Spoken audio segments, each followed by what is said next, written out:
Hi friends, இது Sunday எடுத்த vlog தான். என்னடா இப்போ காமிக்கிறேன்னு பார்க்குறீங்களா? ஸோ 2 நாள் ப்ரீவியஸ் விலாகை வச்சு ஓட்டியாச்சு. ஸோ சண்டே காலையிலே எழுந்திரிச்சு மீன் வாங்க போயிருந்தோம். மீன் வாங்குறப்ப என்னடா ஆளை காணோன்னு பார்த்தா ஃபிஷ்ஷை வந்து ஃபுல்லாக அங்கே போட்டிருந்தாங்க. அதை படிச்சுட்டு இருந்தேன். ஒன்றும் இல்லை, சிம்பிளாக வந்து ஃபிஷ் கறி பண்ணிவிட்டு ஃபிஷ் ஃப்ரை பண்ணிக்கலான்னு தான் வந்து பிளான் பண்ணது. ஃபிஷ் ஃப்ரைக்கு சூப்பரான ஒரு மசாலா வந்து அரைச்சிருந்தேன். அது வந்து நெக்ஸ்ட்டு விலாகில் ஷேர் பண்ணுறேன்.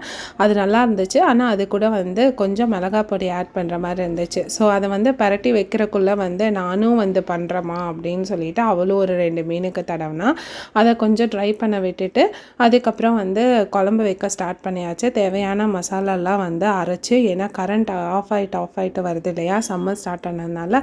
ஸோ ஆஃப் ஆகிறதுக்கு முன்னாடியே வந்து மசாலாலாம் அரைச்சி வச்சிட்டோன்னா டக்குன்னு பண்ணி வச்சுட்டு அதுக்கப்புறம் கொஞ்ச நேரம் உட்காந்துக்கலாம். இந்த நான்வெஜ் பண்ணுறப்போ அன்றைக்கி மட்டும்தான் நம்மளுக்கு ரெஸ்ட்டு கிடைச்ச மாதிரி இருக்கும். டக்குன்னு செஞ்சுட்டு ஒரே குழம்பு ஒரு நாள் ஓட்டலாம்.